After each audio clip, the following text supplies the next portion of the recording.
네, 예민수의 주식 라이브 쇼. 오늘은 2021년을 준비하면서 내년의 먹거리를 오늘 말씀을 드리겠습니다. 유한타증권 파이낸서브 강남점 한상혁 과장님 오늘 초대 손님으로 모셨습니다. 어서 오십시오. 안녕하세요. 네. 자, 잠깐 저희가 요거 세팅하는 동안에 조금 쉬었는데, 예, 펜큐님 퇴근했어요? 아까 뭐 퇴근하시려고 하니까 뭐 아니라고 그러고, 예, 그렇습니다. 자, 여러분들 함께 해주시고요. 한상혁 과장님을 제가 어떻게 소개할까 하다가, 일단 뭐, 별명이나 혹은 뭐 닉네임이나 이런 거 있으세요? 별명이요? 그런 건 없고, 네. 그냥 시장에 참여하는 투자자 중에 한 명이죠, 그냥. 아, 네. 너무 겸손하게 말씀하시는데, 네. 그러니까 수많은 투자자 중에 한 명. 네, 진리를 찾기 위해서. 진리를 네. 찾는 트레이더, 예, 브로커, 예. 증권사 직원 가운데 제가 이제 이거 너무 길게 하면 안 되는데, 전 되게 좋아하는 분입니다. 왜냐하면 사실은 시황에 맞춰서 이렇게 다 따라갈 수밖에 없는데 그런 분이 있고 자기 리서치 센터가 아닌데도 자기 리서치를 해가는 분이 있는데 그런 분이 한상혁 과장님이고요. 주도주 중심의 성장주 중심에 항상 가야 된다는 말씀이셔서 오늘 한상혁 과장님과 함께 2021년 풍수태에 주목하라. 제가 이렇게 단어를 달았습니다. 풍수태. 예, 풍수태가 뭐냐? 잘 지으셨네요. 예, 풍력, 그 다음에 수소, 그 다음에 태양광 이 얘기를 집중적으로 할 거고요. 다른 방송에서 만날 시간이 MTN에서 제한돼가지고 네. 할 얘기를 못했는데 오늘은 좀 얘기를 좀 들어보려고 합니다. 그러면 먼저 친환경주 얘기하기 전에 12월 장이 굉장히 뜨겁습니다. 12월 최근에 그 지수 흐름이나 12월 증시 전망 생각부터 좀 잠깐 얘기해 주실래요? 일단은 시장은 저도 생각했던 것보다 더 강한 상승이 좀 보여졌어요. 예. 특히 11월 달 장세 같은 경우에는 정말 강한 모습을 보여줬는데 사실 주변에 이렇게 강한 상승장을 만나게 되면 주변에 좀 흥분하시는 분들이 좀 많이 보여요. 투자자분들 네. 중에서. 근데 이제 저는 이제 그런 말씀을 많이 드리는데 갈 게 많이 남았다. 지금 흥분할 단계 아니다라는 말씀을 많이 드리거든요. 견조한 시장이 이제 11월 시장이 견조했다라고 하면 그런 견조한 11월 수익률에 취하지 말아라. 라는 얘기를 많이 드립니다. 이게 개인 투자자분들이 특히 요즘은 주린이라는 분도 많이 계시잖아요. 네, 주린. 주식 투자를 하신 지 얼마 안 되시는 분들. 이런 분들이 이렇게 시장이 강한 상승장을 만나게 되면 자신감이 이렇게 뿜뿜 올라오게 됩니다. 뭐 아무래도 사게 되면 어떤 종목을 사게 되더라도 오르는 확률이 높다 보니까 자신감이 상당히 이렇게 올라오게 되고 이게 주식이라는 게 또 참 무서운 게 참 희한하고 무서운 게 그게 한 번, 두 번씩 내가 산 종목이 올라가잖아요. 그러면 좀 으쌰으쌰하면서 자신이 뭐 주식의 신 정도로 된 줄 알고 별거 아니네 뭐. 그렇죠. 그런 네. 심리가 상당히 강해져요. 주식 투자하면 별거 아니네. 금방 부자가 되겠는데 막 이런 심리가 상당히 강해져요. 그럴 때 시장은 뒤통수를 쳐서 그렇죠. 입에 예. 물었던 거를 토해내게 만들고, 그죠? 사실 만듭니다. 예. 저는 볼 때 시장에서 종목이 그렇게 중요하다라고 생각하지는 않거든요. 예. 시장이 강한 상승장을 만났을 때는 어떤 종목을 사더라도 올라갈 수 있는 확률이 50% 이상 됩니다. 네. 절반 이상은 올라가요.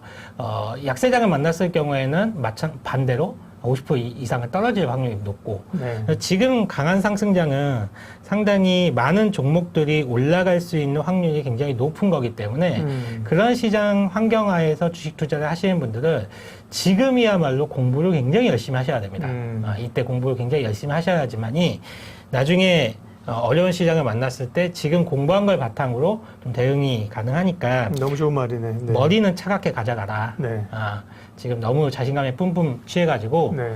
쉽게 시장을 생각하지 마시고 머리는 차갑게 가져가시고 공부를 가장 많이 해야 될 때다라고 네. 좀 말씀을 드리고 싶고요. 예. 우리 시장은 네. 앞으로도 상당히 좋아질 가능성은 높다라고 저도 개인적으로 생각을 해요. 앞으로도 여러 환경을 봤을 경우에도 강한 추세가 이어질 가능성이 높다라고 생각하는데 네. 제가 뭐 지난주에도 머니투데이 방송에서 이제 말씀을 드릴 때 뭐 증권사 레포트에서 아주 재밌는 자료가 있었다. 무슨 얘기 하셨지? 환율 얘기를 같이 하면서 예. 달러가 강세인 구간, 달러가 기억난다. 예. 원화가 약세인 구간이죠. 이 구간에서는 재밌는 게 다음 연도 지수 상단이 전년도 주가지수 종가 대비 20%로 하셨나? 10% 정도? 10%. 10% 정도 올라가는 강세일 때. 강세, 달러가 강세일 때. 한 10% 정도 올라가더라. 상당히 한 10% 정도 꽂히는 네. 경우가 많다라고 하고 반대로 달러가 약세일 때 약세고 지금 원화가 같은 지금 같은 원화가 국면입니다. 강세인 국가에서는 네. 전년 동기 대비해서 그러니까 우리나라 지수를 따지자면 지금 같은 지수를 따지다고 보면 올해 종가가 한 2,600 정도로 끝났다라고 네. 보면 올해 종가인 그러니까 2020년 12월 뭐 30일 날 종가가 2,600 정도로 끝났다라고 하면 룸 자체가 30%에서 50% 정도까지 생기더라. 다음 연도 밴드 상단이. 예.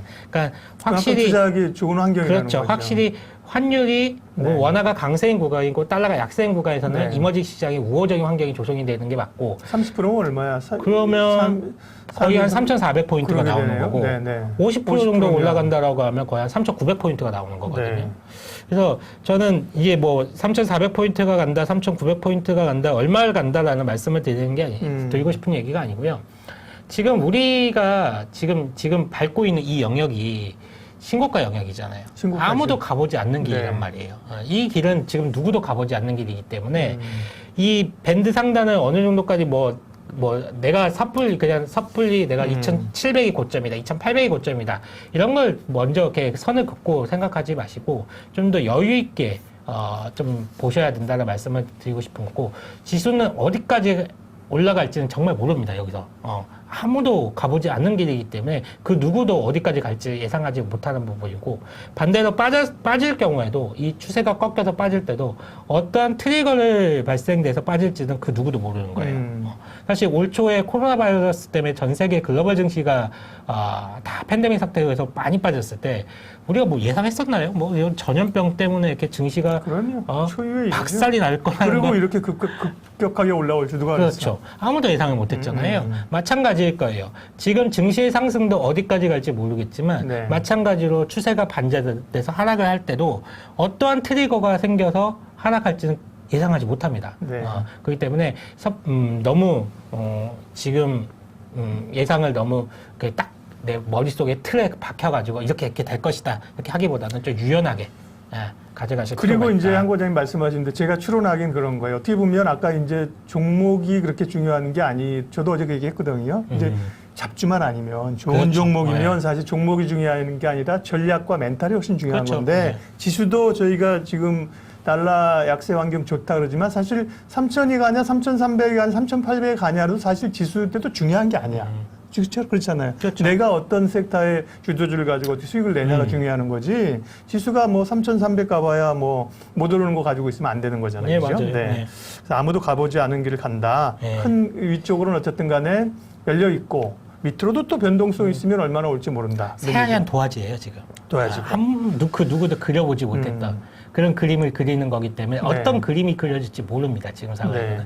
이 부분은 좀 말씀을 드리고 싶고 네. 다만 이거는 이제 제가 볼 때 내년도 뭐 한 상반기 그 정도까지 보는 뭐 내년도까지 보는 장기적인 그림이고. 중장기적인 그림이라고 보시면 되면 네.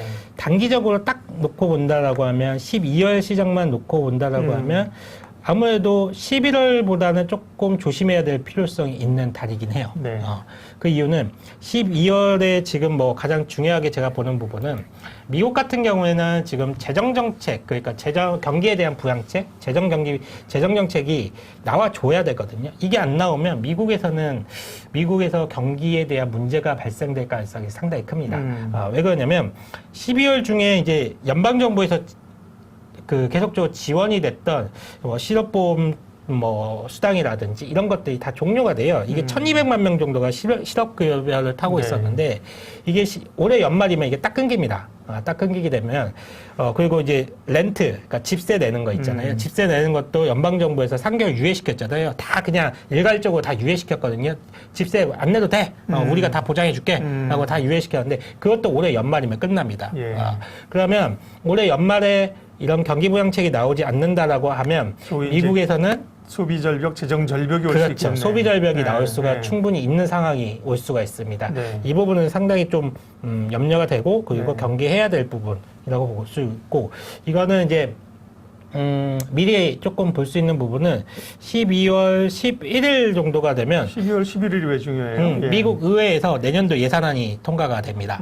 근데 이 11일 만까지 미국에서 내년도 예산안이 통과되지 못한다라고 하면 미 정부가 셧다운에 취할 가능성이 높거든요. 네. 사실 셧다운은 미 정부가 행정부가 많이 했어요. 그래서 그게 맞아요. 처음에는 셧다운 할 때 난리 난 줄 그렇죠. 알았는데 네. 몇 차례 학습 효과가 있어요. 네, 셧다운은 매년은 아니지만 꽤 여러 번 셧다운이 미국 행정부에서 있었는데 이번에도 마찬가지로 이번에는 좀 상황이 좀 다르거든요. 왜냐하면 경기부양책이라든지 이런 네. 부분들이 상당히 중요하기 때문에 그 어느 때보다 중요하기 때문에 미 정부가 셧다운이 된다라고 하면 이거 재정정책, 경기부양책도 나올 가능성이 더 희박해지는 거 아니냐라는 그런 심리가 작동할 수가 있고 이런 네. 심리는 증시가 고점일 때 이런 심리가 좀 나온다라고 하면 이거는 조정의 빌미를 삼기 충분하죠.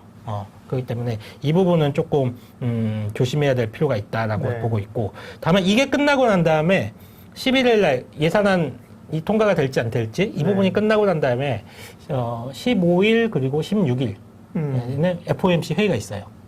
그러면 만약에 예산안이 통과하지 못해서 미국 증시가 조정을 받는다라고 했을 때 그 이후에 15일, 16일에 FOMC에서 연준에서 행동이 나설 가능성이 상당히 높습니다. 그러면 뭔가 정부에서 뭐 경기부양책 못 낸다라고 하면 네. 당연히 연준에서 그거에 대한 뭐 다른 부양책을 내겠죠.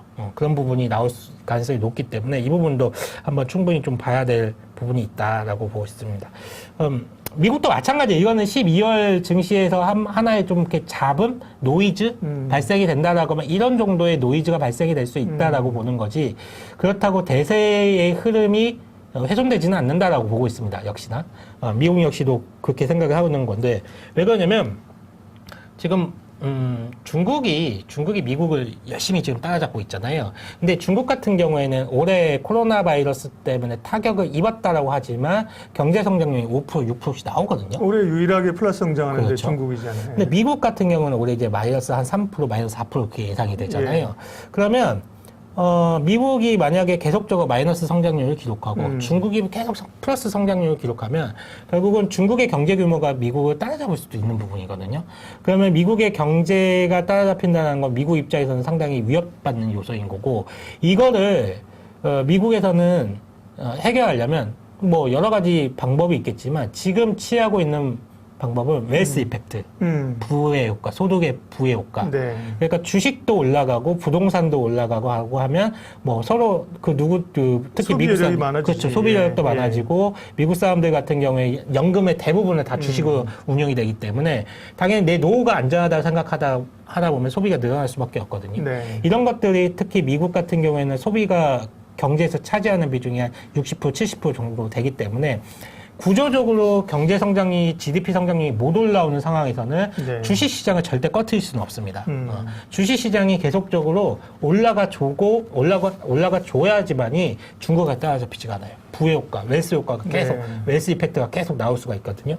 그래서 미국 역시도 지금 미국의 금융시장, 주식시장이 강한 상승세를 보이는 원동력 자체가 중국한테 따라잡히기 싫어서 그런 거예요, 지금. 중국한테 따라잡히면 안 되기 때문에. 그렇기 때문에 미국 역시도 노이즈는 있을 수는 있으나 그때 연준이 알아서 나서줄 것이다. 연준이 알겠습니다. 나서서 이거를 방어해 줄 거다.